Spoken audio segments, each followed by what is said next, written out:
friends, welcome back to the channel. If you are new here, my name is Yvonne and you are on Ginger Chick Rehab.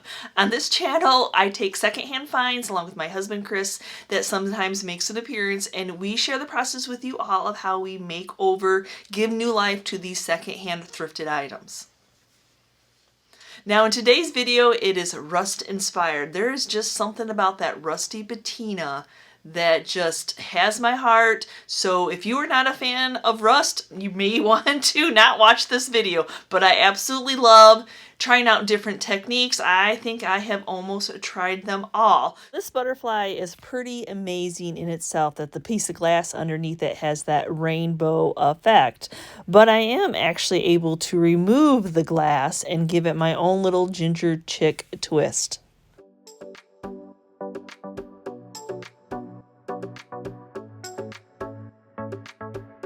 Is something I'm always looking at when I'm in the thrift store or looking at secondhand items. Can I take them apart to be able to easily transform them into something else? Now I'm testing out Dixie Belle's Patina, so I'm going for the rust now. Now this one did not have any type of a primer that was necessary. You could just color the item what you want it to be. So I actually have some of the rust primer left from another rust patina that I'm going to go ahead and give it a base coat. This metal is super shiny and I don't want to scuff it up with sandpaper. Sandpaper and metal don't go well together. I just really want to get a base coat that my iron color has something to grab onto.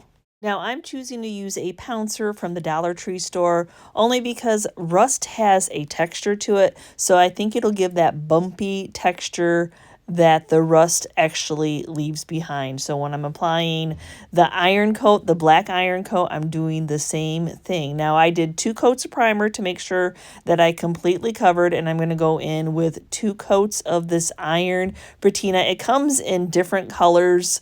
I am just testing out the rust one, but I do like the pouncing sponges just for that added texture. So you can see here that the iron did not completely cover with that first coat. That's why you need to go back in and get that second coat put on.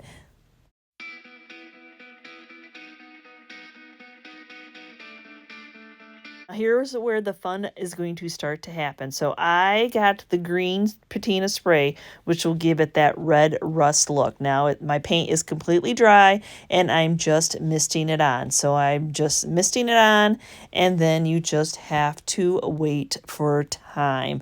But within a few minutes, you can start to see it working. Now it says 2 to 6 hours, I think. Don't quote me on that. I'm not reading the back of the bottle.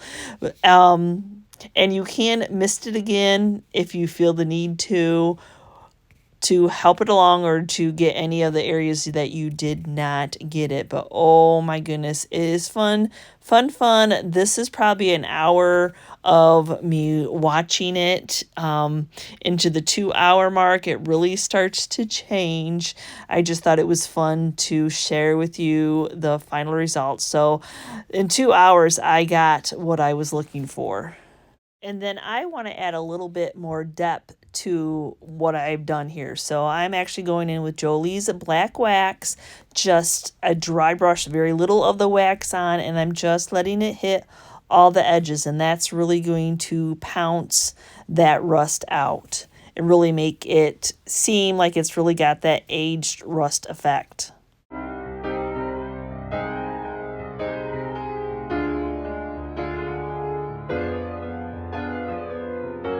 Most definitely can just stop. You didn't have to add any of that black wax, or you don't have to add any of the black paint that I'm at. I want a little bit more detail in the body of this butterfly, so I'm just going in with some fusion paints in the coal color just to give that body a little bit more definition.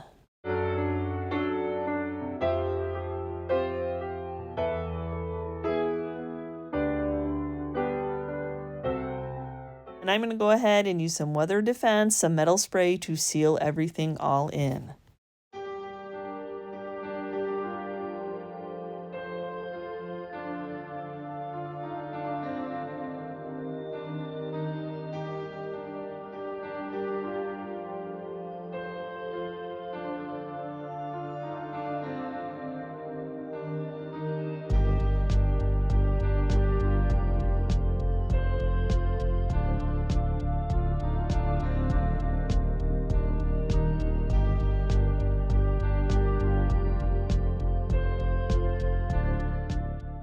Oh, yeah, wait, what? Was I able to pick up another beautiful butterfly from the secondhand store? Yes, I was. Oh my gosh. Though this one does not have any glass on it, does not bother me. I was super excited to be able to make these over for this upcoming season of people getting ready to decorate their outdoors. Though this is a newer one that still had the tags on, so I am always one to remove any tags, including my secondhand store tag, along with any tags that are on there. Nothing says I flipped an item and it's something repurposed like leaving a store tag on.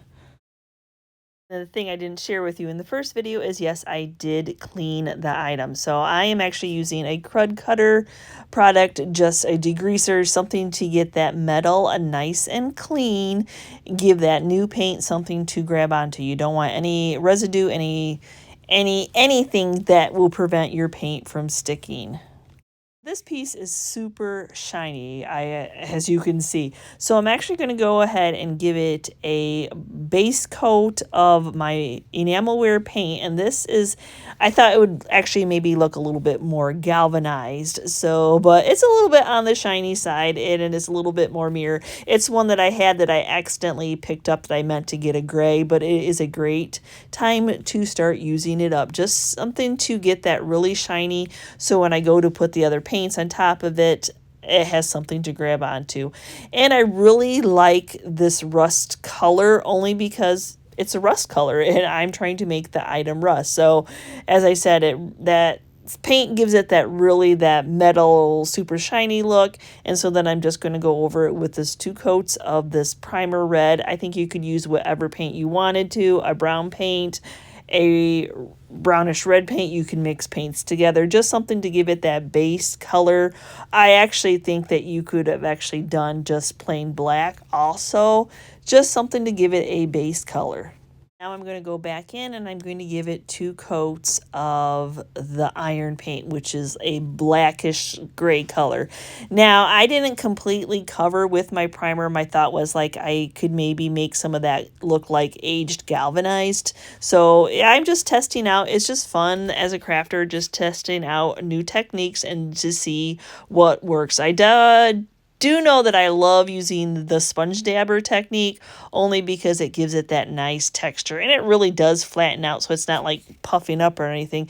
You just won't have any brush strokes.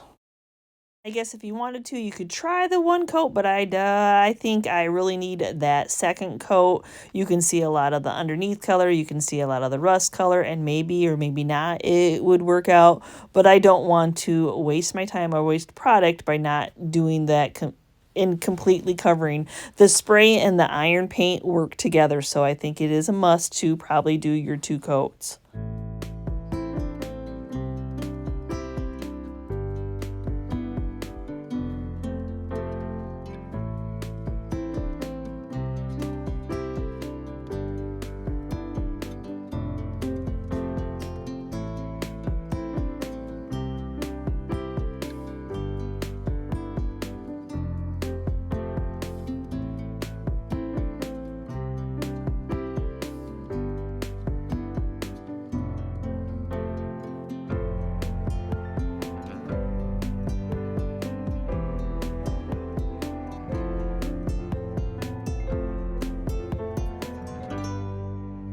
So I don't know if you're like me and you want instant gratification, but yes, you have to be patient and you have to let it do what it's going to do. So I'm going to do that same thing.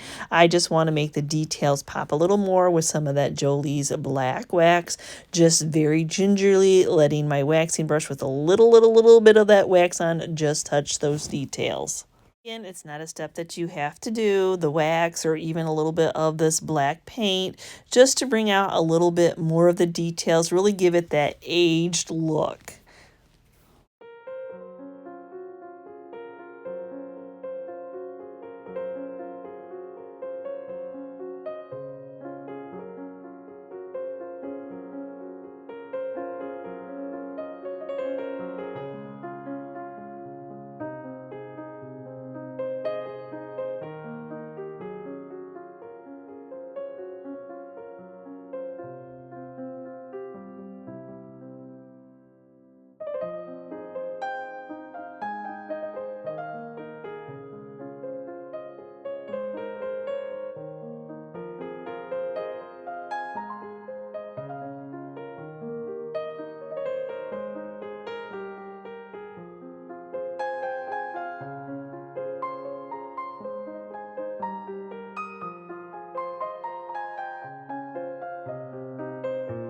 going to go ahead and do a little. Look at this cute little item I thrifted. Oh my gosh.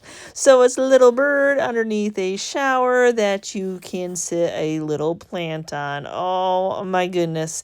And I thought I was going to have to go ahead and tape off the bird, but as I started to tape off the bird, I realized that the bird was going to come off. So bonus there. And this too is super shiny, so I really like that idea of giving it a good undercoat with some of the spray enamel that I know is going to be good on there and adhere well to the metal.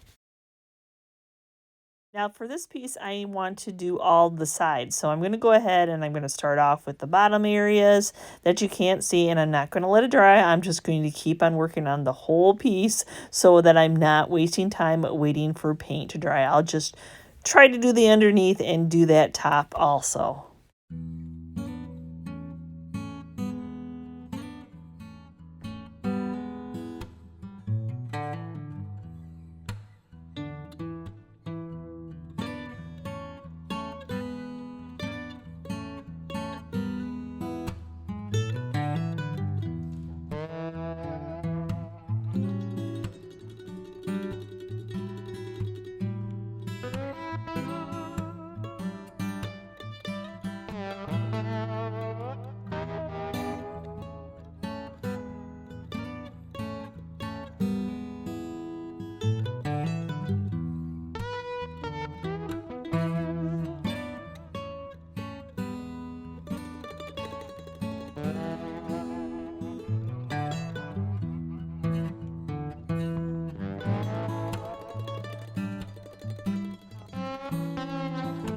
Now this next piece I did not actually buy at a secondhand store. I actually did buy it at an antique store, and I had actually been watching it at an antique store for quite a while. It wasn't like overly priced by any means, but every time I saw it, I thought, oh my gosh, I can make that better to help this sell. It is a metal cow. It's on a chunk of wood, and I just feel as if I start to beat up this chunk of wood and give some age to the chunk of wood and give some different patina to that really fakey white cow, that we can really take this piece to the next level. So I'm just taking my Japanese saw and I actually am just roughing up this real piece of wood, giving it some distressing. I'm also going to go in with a hammer. I'm going to hammer some spots down so it doesn't look so square and freshly cut, along with taking some metal chain, and just hammering to give it a little bit more visual in this distressing area also. The Japanese saw is going to leave some raised edges, and we want to make sure it looks like it's worn. So I'm just going to take some 220 sandpaper and run it over it, and making sure that everything is nice and smooth. I do actually have a few more steps that I want to do to the wood, but before I get to those, I want to go ahead and paint my cow. See how it's just a thin piece of metal that, unfortunately, I think with the white and the way that the black paint is just swiped on, it kind of unfortunately makes it look cheaply done.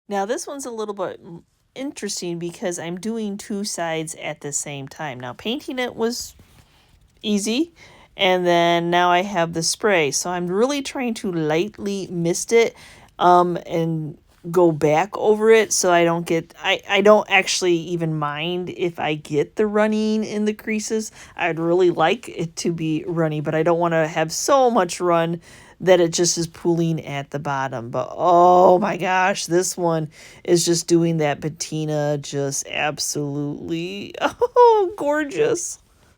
actually, while it's still doing its processing, I'm going to go ahead and remove the tape that I protected that wood with.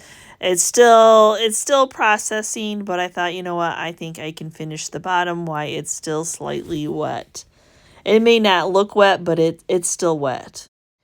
And to really make those gouges and those bumps come alive and really be noticed, yep, good old Jolie black wax. I'm just going to go ahead and wipe it right on, and then I'll take a rag to wipe it off. But that black wax will stick into all those marks and really give it that high-end aged look.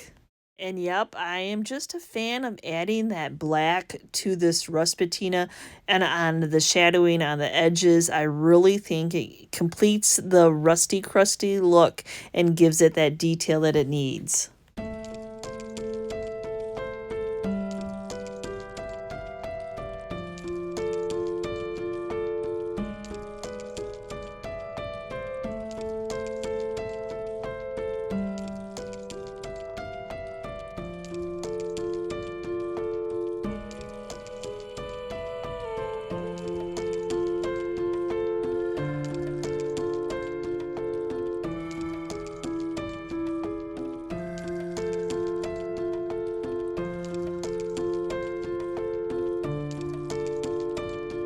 Now I was just plain curious. So all the other ones that I did were metal. Can I do it on wood or MDF board? So this is a Dollar General cowl that I've had in my stash forever. I thought, so it cannot hurt at all to go ahead and beat this up and give it the age. I really want to see if I can do the rust patina on a piece like this. As I was roughing it up and I was cleaning it, I realized that that bottom was going to eventually come loose. So I went ahead and took it off. I'm going to add a little bit of Titebond glue. I'm going to finish roughing up what I want to. But I'm going to add a little Titebond glue and a couple brad nails to make sure that this bottom is good and secure.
Okay, my Rusty Crusty fans, what did you think? Oh my goodness. Yes, we were getting ready for a sale in our outdoor booth, our open house, which that has long gone by the time you see this video. So I wanted to get those butterflies done and in there, though it's a little bit early in the season, but oh, it was amazing. It was, you know, I don't think you can go wrong with whatever technique you want to use to create rust.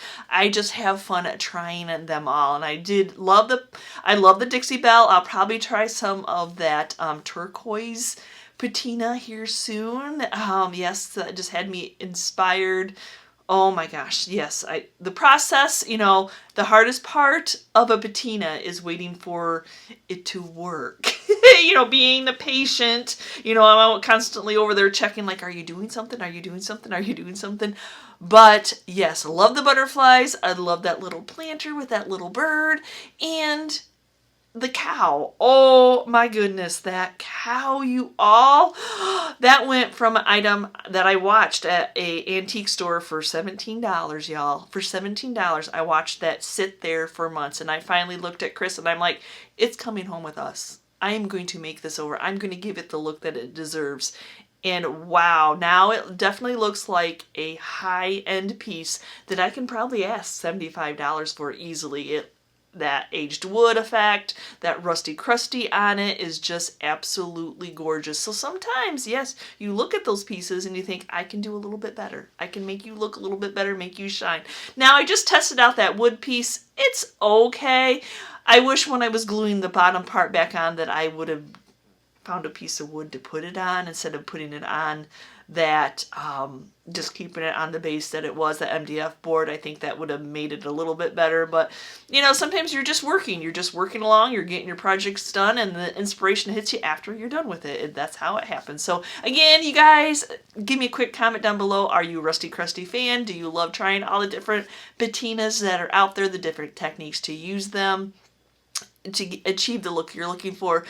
And again, guys, thank you for watching today's video. And as always, if you're part of our YouTube family, thank you so much. And if you are new and you're checking out this channel for the first time and you liked what you saw, not only do I do small items, I do furniture flips here on this channel with my husband Chris, along with showing haul videos of items that we have been on the search in the wild looking for items to make over here on the channel and to resell. Again, thanks for watching, guys, and we will see you next time, and you can see what we're up to.